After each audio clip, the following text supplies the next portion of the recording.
Welcome to the ADF Insider Essentials series, which demonstrates the essential skills, tips, tricks, and techniques that you need in order to build ADF applications.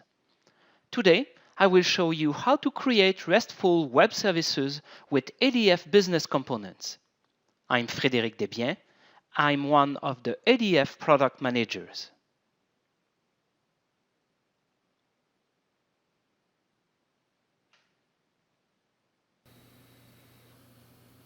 Hi.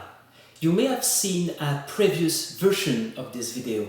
If that's the case, you can skip the first section and go straight where I speak about the place of REST web services in the architecture for Oracle ADF. For the rest, welcome to this episode.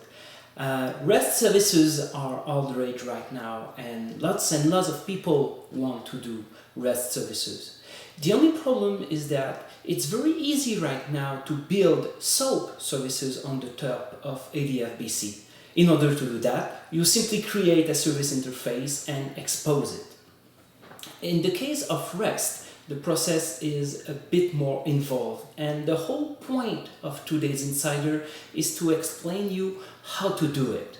You will have to write some code, but at least you will be able to do it in the currently shipping versions of JDeveloper, and those are 11G Release 1, so that's 11.117, 11G Release 2, so that's 11.124, and 12C. So at the time of this recording, the current version is 12.1.2. We aim in a future version of JDeveloper to make it very easy to expose REST service interfaces on the top of application modules. But right now the feature is not there, so in this Insider you will see how to do it the hard way, writing some code. Okay, so there are three main sections in today's Insider. The first one will be about the concept of RESTful services. What is the RESTful style? And what is JAX RS, which is the Java Enterprise Edition technology that implements, that is the base of REST support for Oracle ADF. Then we'll have a look at the place of RESTful services in the overall architecture of Oracle ADF.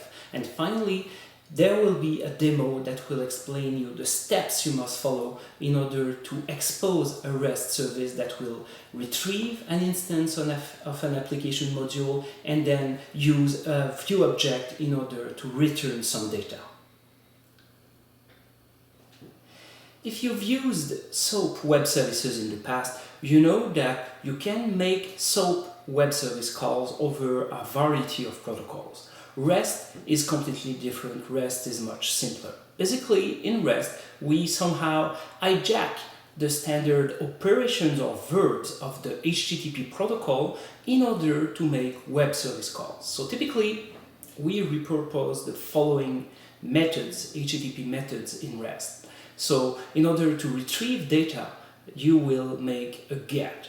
In order to create or update a resource subordinate, then you will make a post. And by a resource subordinate, I mean, for example, you are processing a purchase order and you want to add a line for a new item to that specific purchase order. Then you do a post.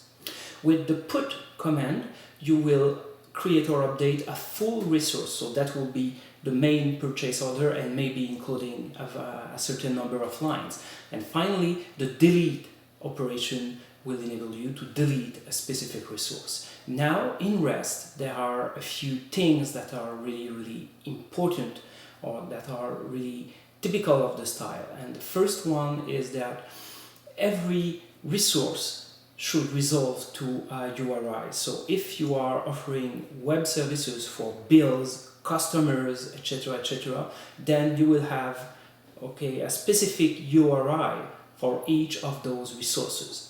Then the results, when you do a GET of the operations, must be cacheable.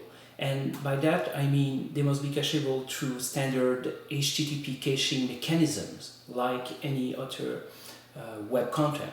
And that means typically that REST web services will offer better performance and scalability because the technologies around the HTTP protocol are very mature and they are easier to scale because they are based on pure text instead of XML or other technologies that take more space to represent data.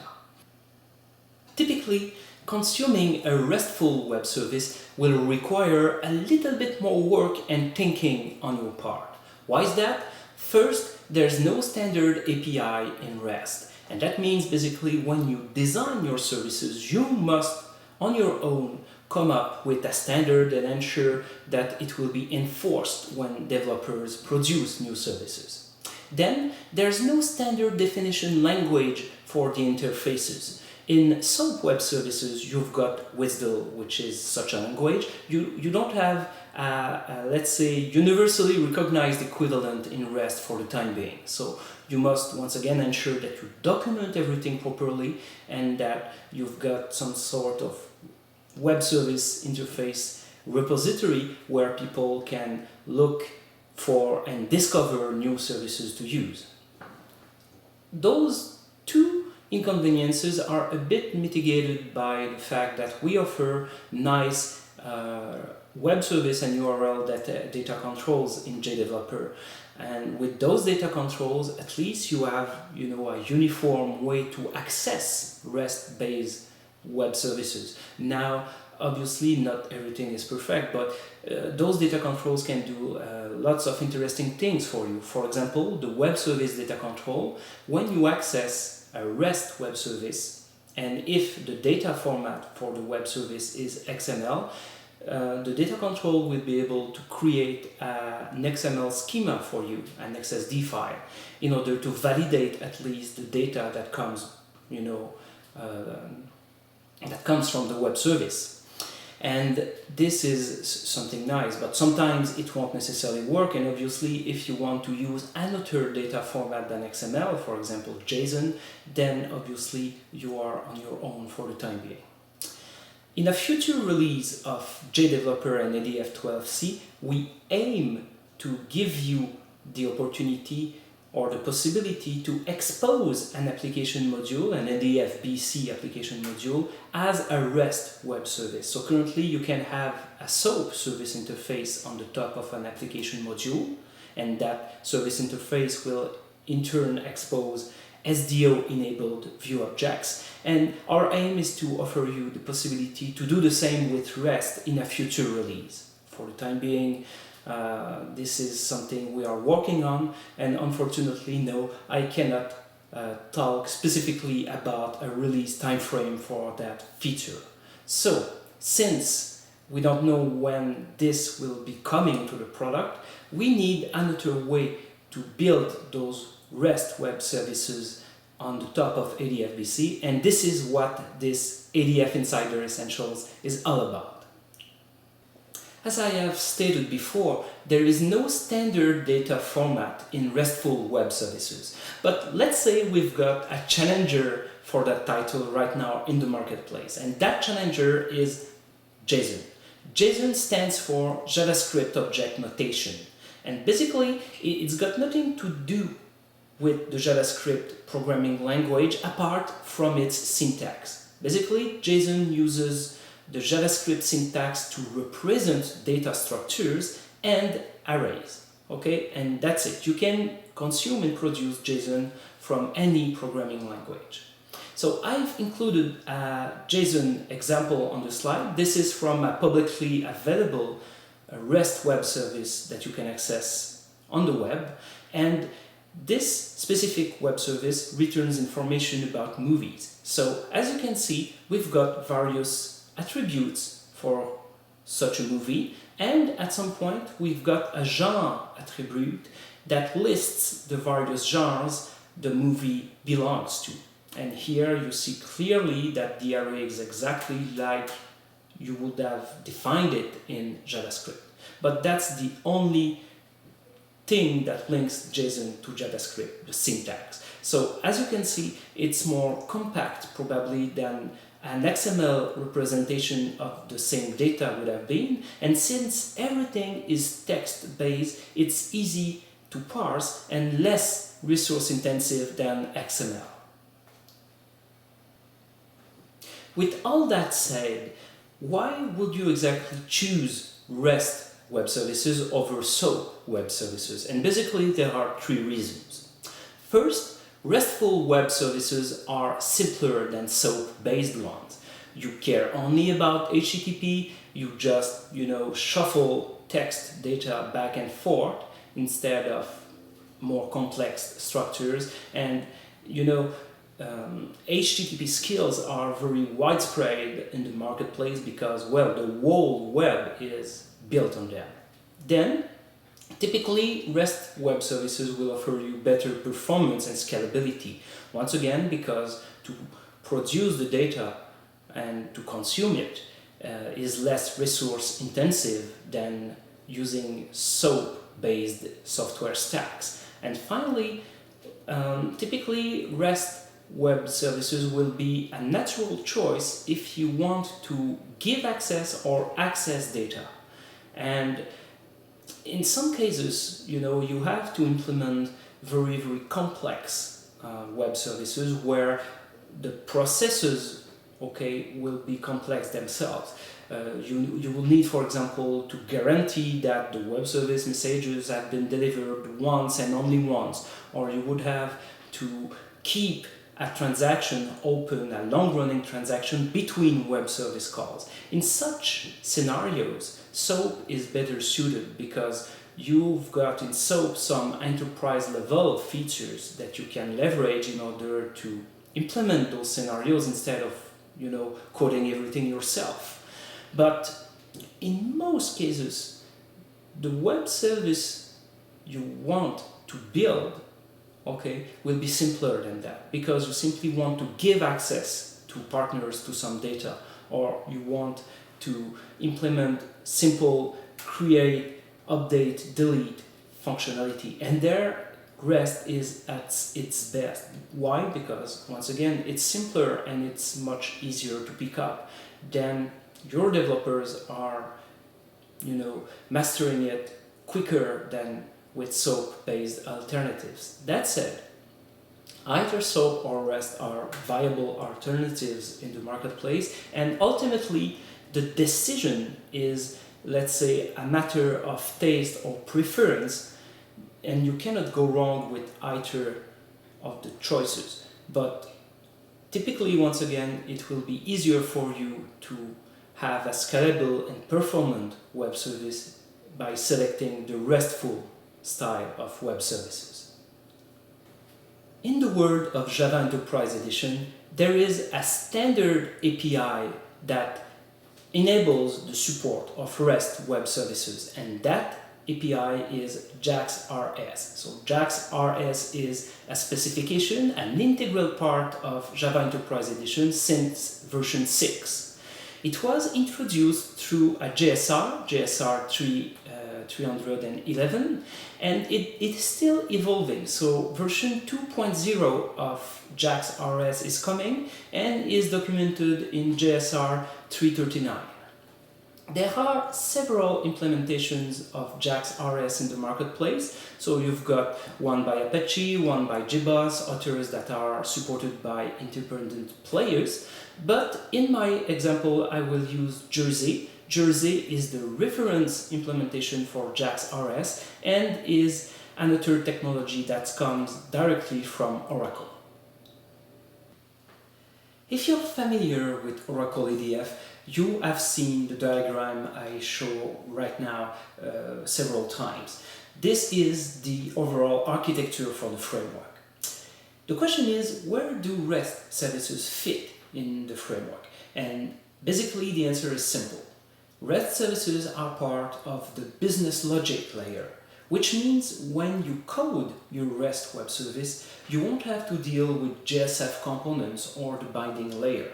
What you're working with is Java objects. Basically, you will retrieve instances of application modules and from them manipulate view objects in order to execute queries or insert update records in the database. Okay? This means, and you must be careful here, that you will interact with application modules in a way that is normally not recommended in an ADF web application. If you are building a web application, you must do everything through the binding layer. But in this case, we don't have to deal with it because the HTTP session we are dealing with is completely separate from the one for your user interface, and this is by design. We are implementing the service facade pattern, and that means we have a clean separation of concerns between the UI and the services layer. So what you will see in the demo is applicable to the web service layer, but you shouldn't do the same things if you are building an ADF web application. So with that in mind, let's go to the demo and let's see how exactly to build a RESTful web service from the ground up. I will now show you how to build a RESTful web service that calls ADF BC business logic. My starting point here will be the SOA-enabled version of the Summit sample application that I built in a previous ADF Insider episode. So if we have a look now at this application, we see that in fact it's made of three distinct JDeveloper applications. One for the model, and this one contains view objects and entity objects that are packaged in an ADF library. Summit View, which is the UI, and Summit Services. So this specific project was for SOAP services. So one strategy you could have would be to create a REST services project inside the same JDeveloper application. Why would you do that? Well, if you just want to have both REST and SOAP facades, service facades for your application, then it makes sense to do it that way because the REST services will reuse the application module and view objects that you define in SOAP services, and then you just write the Java code in order to implement the REST resource. However, today what I will show is to package your REST web service interface completely distinctly from your SOAP services. So in order to do that, I will first create a new application in JDeveloper, and I will use the custom application template. So this one will be called Summit REST Services.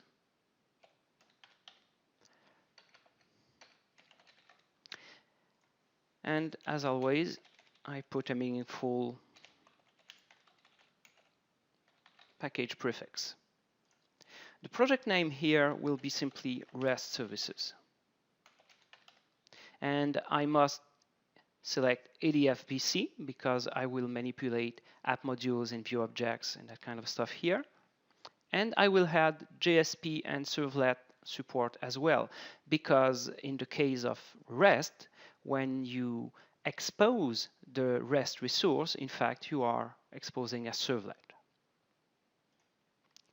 I accept the defaults for the rest, and I now have a suitable application and project.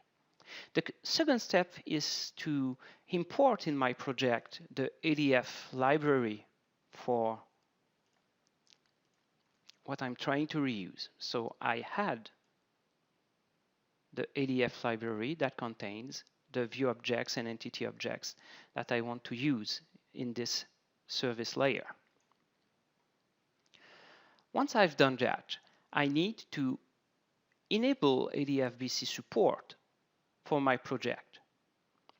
And when I do that, the connection information is copied, but I still have to put in the password for the database. So here I've got a database with multiple copies of Summit. So in this case, the schema name is Summit ADF 12. But if you have only a single one, the default name is Summit_ADF. Okay. So now I have a working connection. I will ensure right away that I've got a meaningful name here. And by default, I've got REST services, which is fine, but it could have been, something else. All right. Now that I've got a suitable project structure, now is the time to code. So give me a few minutes. I will type some code and I'll be back to explain it to you. I now have implemented my RESTful web service. So let's have a look at the code.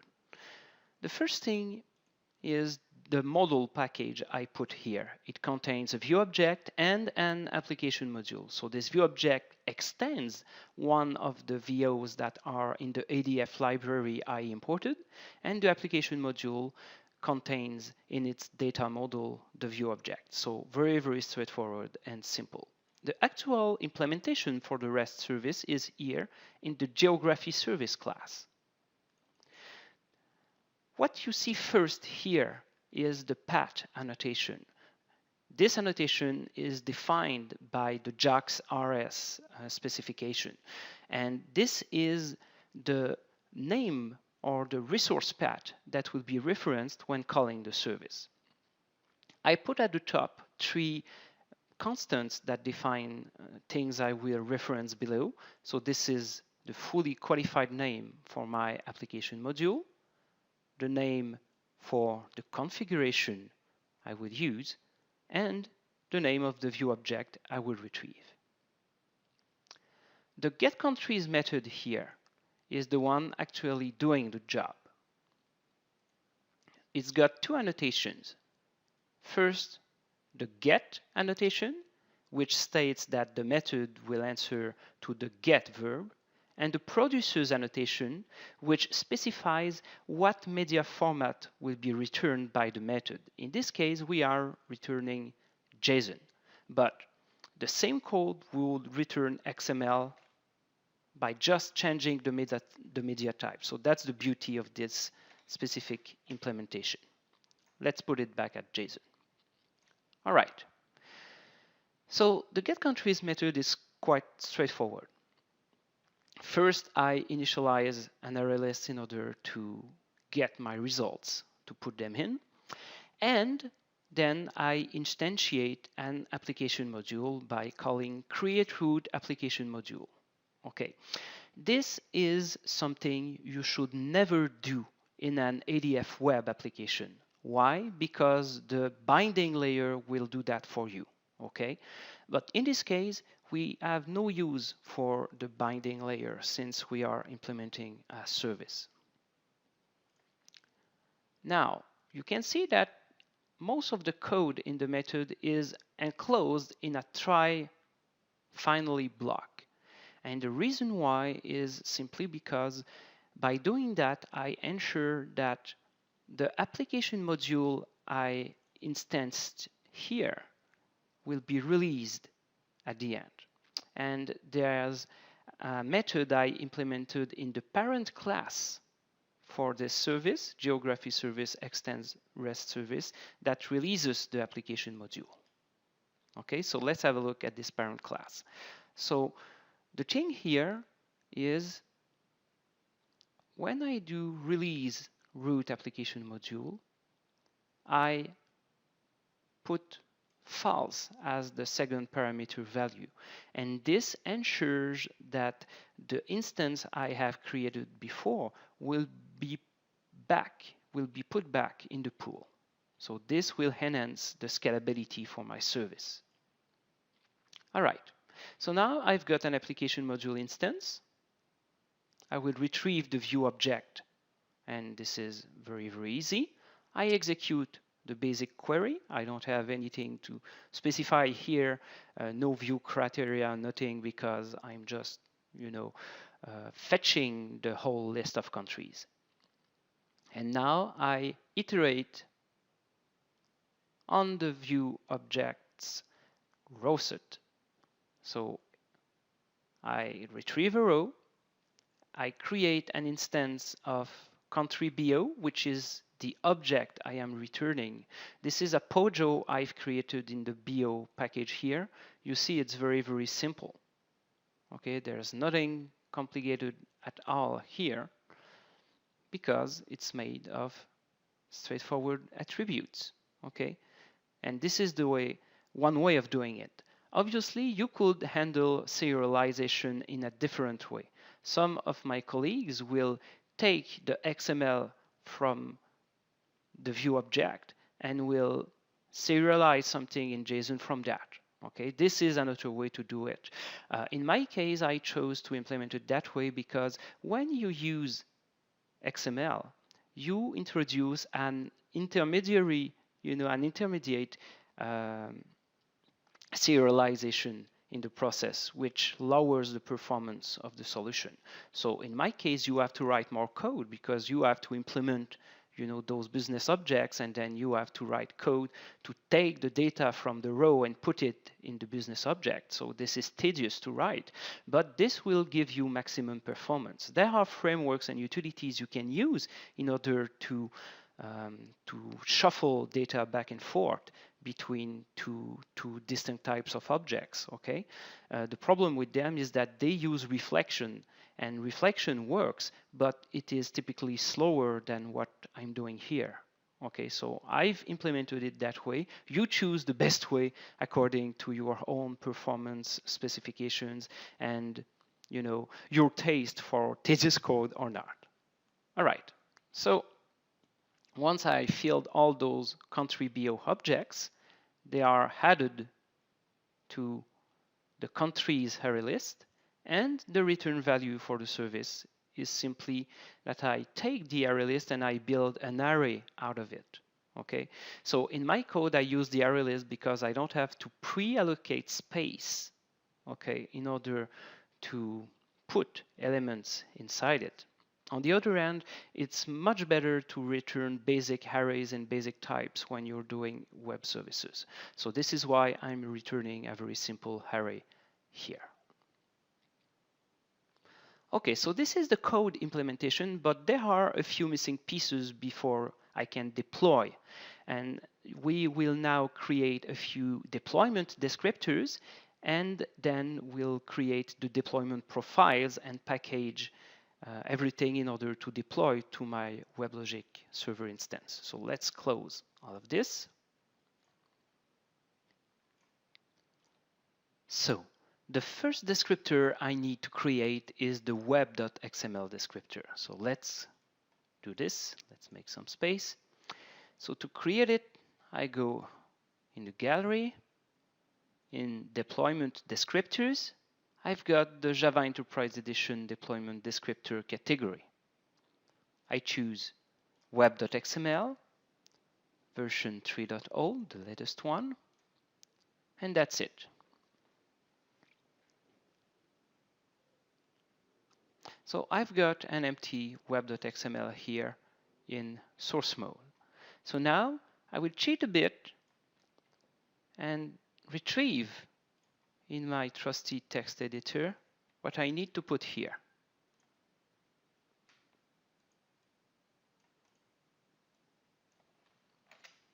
Let's format this.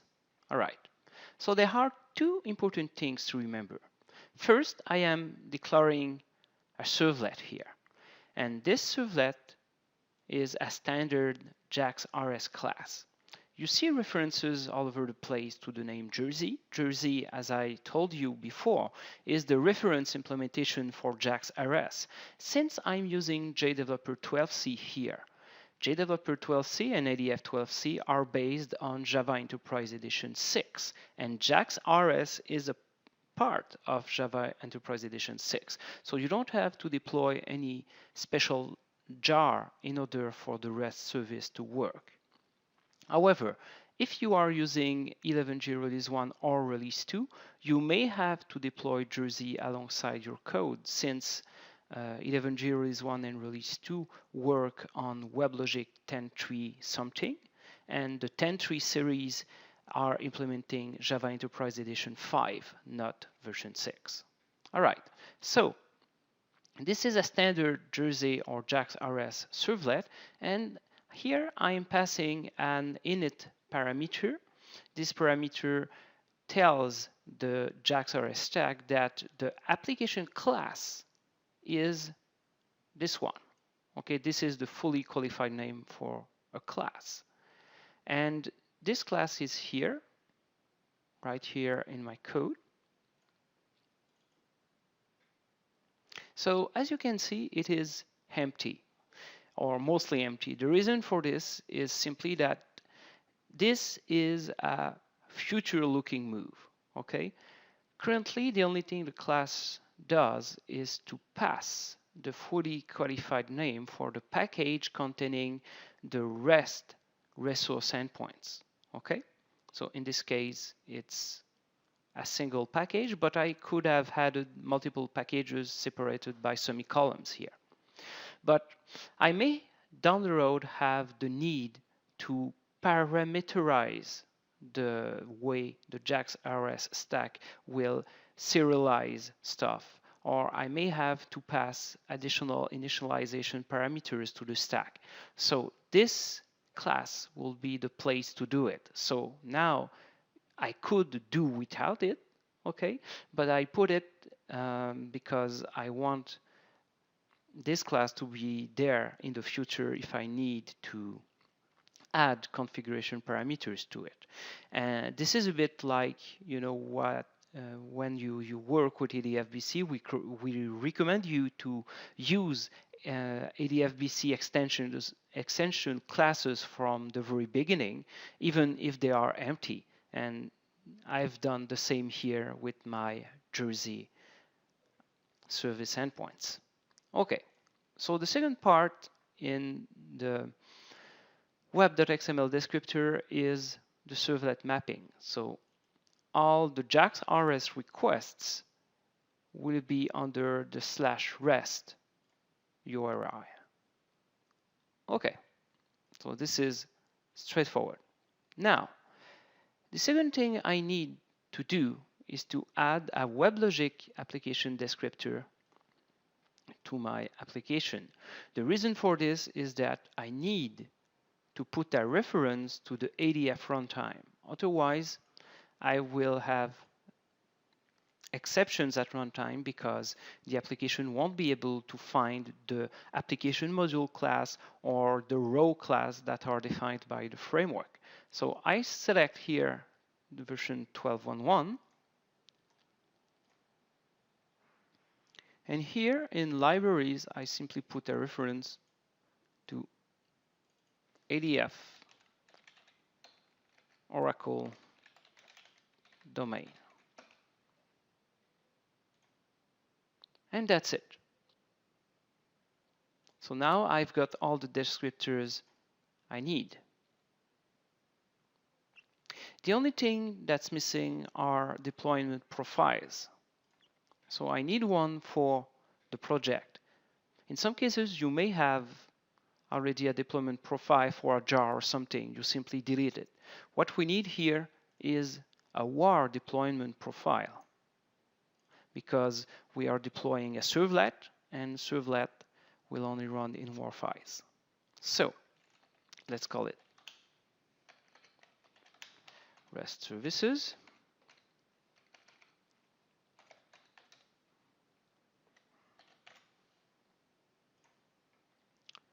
And I can accept the default values here. Okay, now I need as well a deployment profile for the application. So I create an ER file, which will be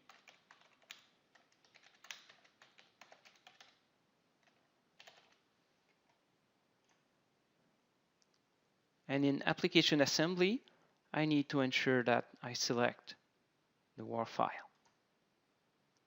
And that's it. I'm now ready to deploy. So let me start my WebLogic and deploy the code, and I will show you after that how you can test your RESTful web service. All right, my service has deployed, and we see here at the bottom of the deployment log the context route for the application I've just deployed. So let's copy this, go to a web browser, And then I just have to have the path for the REST request and then the name of the resource.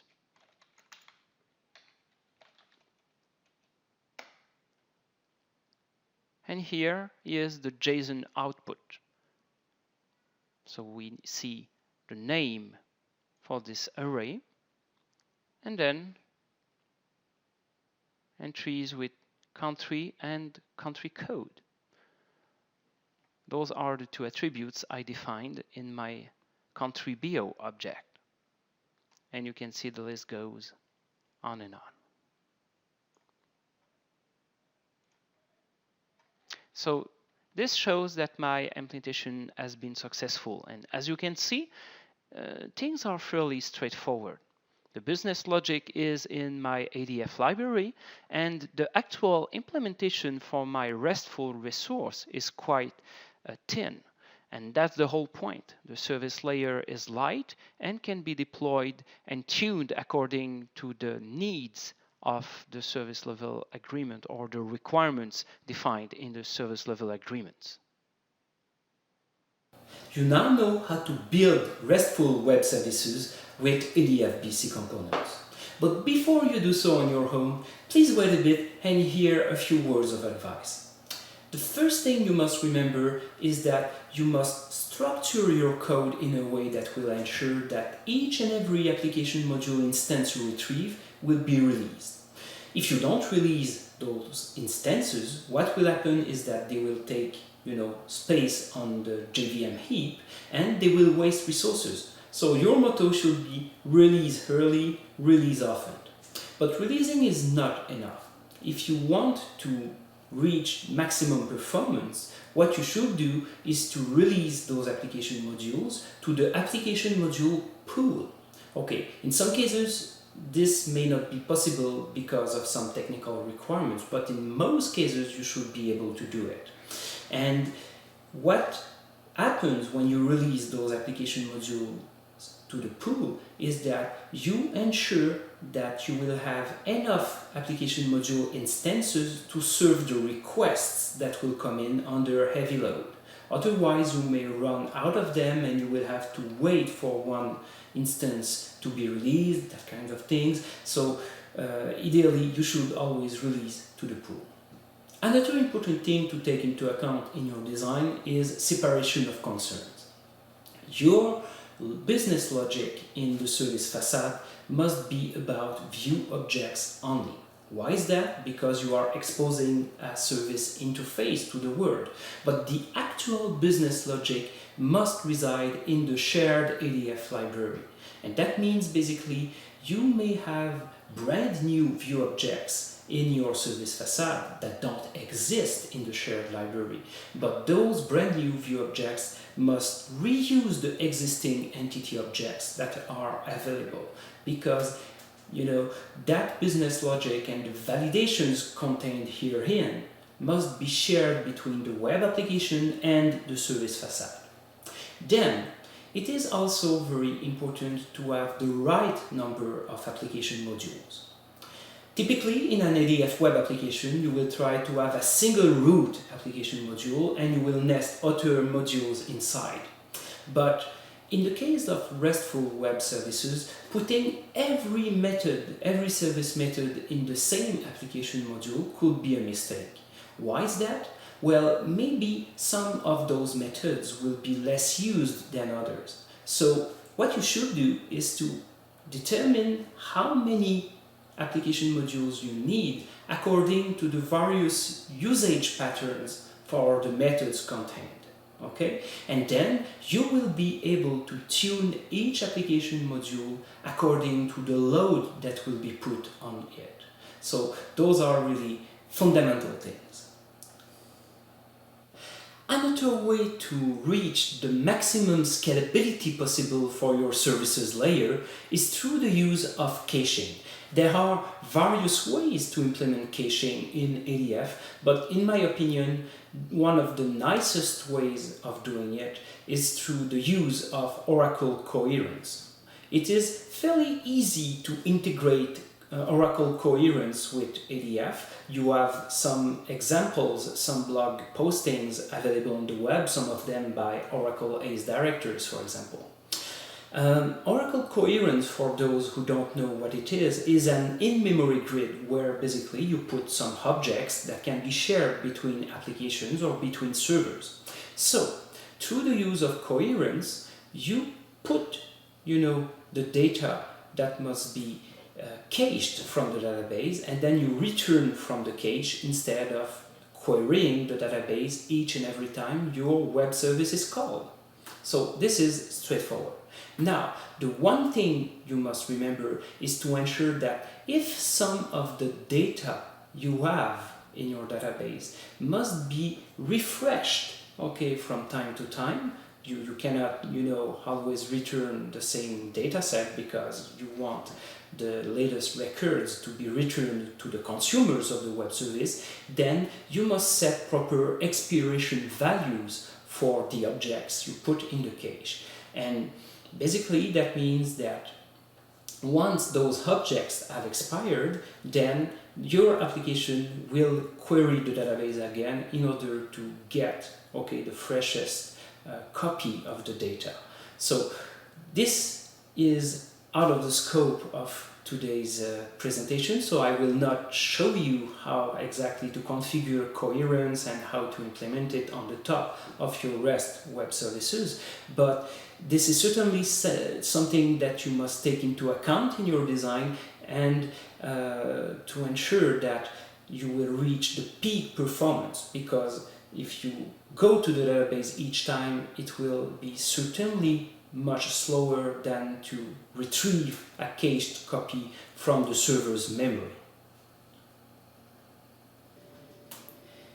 This is the end for today's episode of ADF Insider Essentials. I hope you enjoyed it. At this point, I invite you to join the ADF community if you're not already a member.